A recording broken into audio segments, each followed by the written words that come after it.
नमस्कार, मी अनिता's kitchen and garden मध्ये आपल्या सर्वांचं स्वागत करते। आज आपण करणार आहोत ओल्या हळदीचं लोणचं। तर या हळदी या लोणच्यासाठी महत्त्वाचा घटक म्हणजे ओली हळद।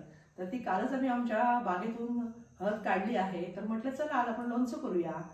तर या लोणच्यामध्ये आपण वापरणार आहोत आलं, लिंबाचा रस आणि ओली हळद। तर हे तिन्ही गोष्टी ज्या आहेत या औषधी गुणधर्माच्या आहेत आणि आपल्या शरीरासाठी फार हितकारक आहेत।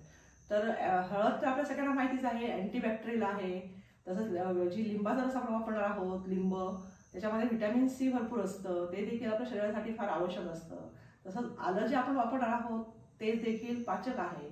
त्यामुळे हे तिन्ही पदार्थ जे आहेत ते आपल्या शरीरासाठी औषधी गुणधर्माचे आहेत। तर आपण हे तीन पदार्थ वापरून आज लोणचं करणार आहोत। चला तर मग आज रेसिपीला आपण सुरुवात करूया। आपल्याला हळदीच्या लोणच्यासाठी महत्त्वाचा घटक म्हणजे ही आपली ओली हळद, जी आमच्या शेतातून म्हणजे आमच्या बागेतून आम्ही जी काढली।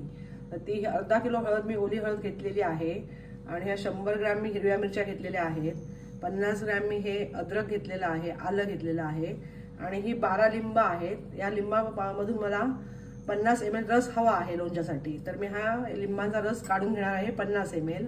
आणि ह्या जी ही आपण हळद घेतलेली आहे तर या हळदीची आपण आता साल काढून मी आता सर्व घेणार आहे। तसंच हे अद्रक पण आहे, या अद्रकचं देखील मी आता साल काढून घेणार आहे आणि मग हळद देखील किसून घेणार आहे आणि आलं देखील मी किसून घेणार आहे। आणि हे सगळं मी स्वच्छ धुवून मी एकदम कोरडं केलेलं आहे। हे ओलं अजिबात असता कामा नये, जर ओलं असेल तर लोणचं खराब होऊ शकतं, म्हणून हे पूर्ण कोरडं पाहिजे।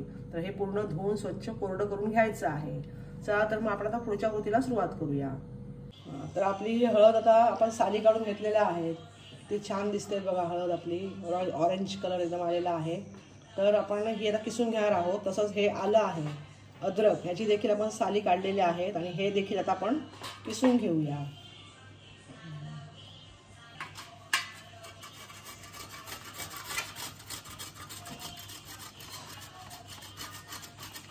अशा प्रकारे आपण सगळी हळद आता आणि आलं किसून घेणार आहोत। आता ही हळद आपली किसून झालेली आहे, आलं म्हणजे अद्रक हे पण आपण किसून घेतलेलं आहे, मिरच्या बारीक कापून घेतलेल्या आहेत तुकडे करून, आणि हे लिंबाचा रस होता आपला 50 ml लागत होता, तो आपण 50 ml रस घेतलेला आहे। तर आपण आता पुढच्या कृतीला सुरुवात करूया। पॅन थोडा आता गरम करून घेऊया आणि आपल्याला थोडा मसाला तयार करायचा आहे, तो तयार करून घेऊया। आणि आपण शेजारी इथे हे पाव लिटर तेल आहे, आपण तेल पण गरम करून घेऊया।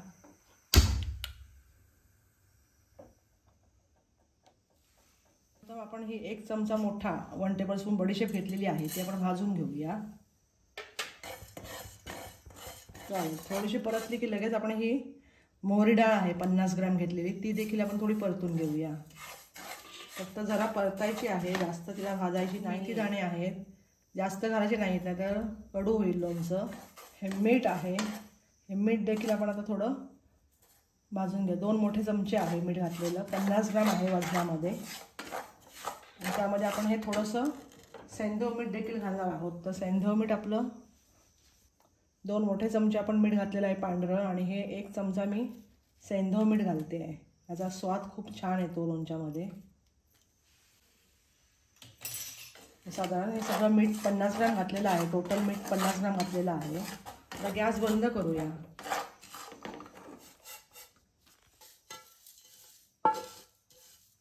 फक्त जरासं फिरून घेऊया, अगदी पावडर नाही करायची।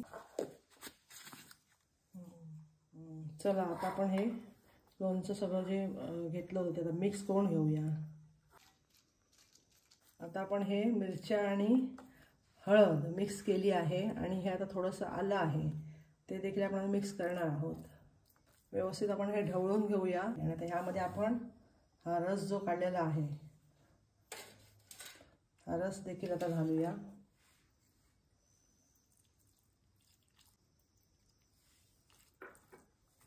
लिंबा रस आहे, तो मसाला आपण केला होता तो देखील आता आपण घालून मिक्स करून घेऊया। तर अशा प्रकारे आपण हा सगळा मसाला आणि हळद, आलं आणि मिरच्या आपण मिक्स केलेल्या आहेत। तर आपण आता ह्यावर एक फोडणी घालूया। तर हे थोडं आता असंच राहू दे। फोडणी पात्र मी गरम करत ठेवलं आहे आणि त्यामध्ये आपण आता फोडणीसाठी तेल घालूया। आणि हे मगाशी मी तेल गरम करून ठेवलं आहे, ते आता गार होते, ते गार झालं की आपण लोणच्यामध्ये ओतणार आहोत. आणि थोडंसं तेल मी यातलंच घेतलेलं आहे इथे गरम करायला. थोडंसं गरम झालं की आपण यामध्ये मोहरीची फोडणी घालणार आहोत.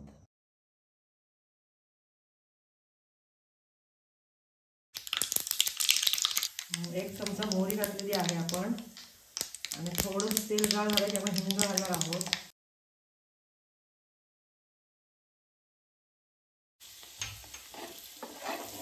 जी फोडणी होती ती आपली गार झालेली आहे.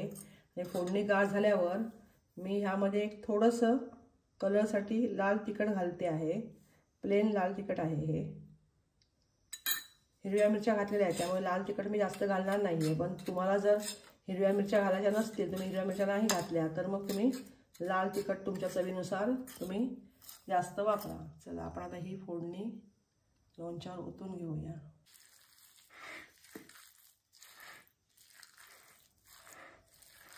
चला आपण सगळं हे लोणचं मिक्स करून ठेवलं आहे.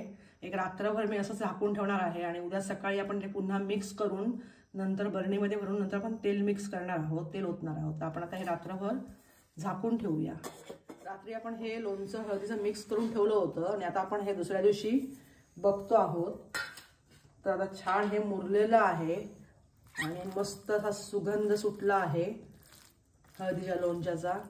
आणि कलर तर किती अप्रतिम आलेला आहे आपण पाहू शकता. तर हे आपण आता बरणीमध्ये भरून ठेवायचं आहे. तर मी आता हे बरणीत भरून ठेवते आहे. ह्या बरण्या मी स्वच्छ धुवून कडकडीत उन्हात मी एकदम त्या वाळवलेल्या आहेत. तर आपण आता यामध्ये हे लोणचं पण भरून घेऊया.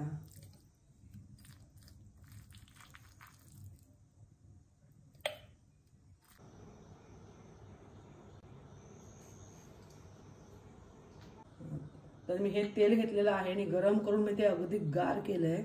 आणि आता गार झाल्यानंतर तेल मी आता ह्या बरण्यांमध्ये ओतणार आहे. तर बरणीच्या वरती एक बोट तेल राहिलं पाहिजे म्हणजे आपलं लोणचं छान टिकतं. तर आपण आता हे तेल ओतूया.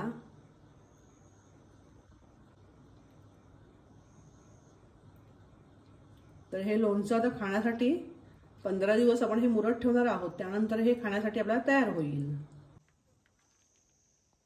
तर आपण लोणचं भरून घेतलेलं आहे, तेल आपण घातलेलं आहे. तर आपण आता हे स्वच्छ पुसून घेऊया आणि त्यानंतर आपण ह्या बरण्या घट्ट एअरटाईट बरणीमध्ये आपण हे लोणचं भरलेलं आहे. तर आपण आता हे झाकण लावून घेऊया आणि ह्या कोरड्या जागी आपण आता ह्या बरण्या ठेवणार आहोत.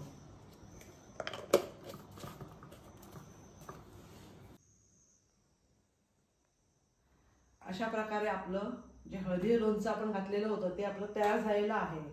पण खायची घाई करायची नाही आहे, कारण ते आत्ता तयार झालं आहे म्हणजे बनवून तयार झालं आहे. पण खाण्यासाठी तयार होईल 15 दिवसांनी. ते 15 दिवस आपण हे असंच ठेवणार आहोत आणि 15 दिवसानंतर मग ते आपण खाण्यासाठी घेणार आहोत. तर आपण पाहिलेलं आहे की अर्धा किलो हळद मी घेतलेली होती आणि इतर साहित्य मिळून हे माझ्या म्हणजे अर्धा किलोच्या 2 बरण्या भरलेल्या आहेत. 1 किलो लोणचं तयार झालेलं आहे. तर जसं आपण इतर लोणचे आपण जेवणामध्ये घेतो आपल्या आहारामध्ये चवीसाठी, तर त्याहीपेक्षा जास्त औषधी गुणधर्माचं हे लोणचं आहे. तर ह्या दिवसामध्ये आता ओली हळद मार्केटमध्ये मिळते.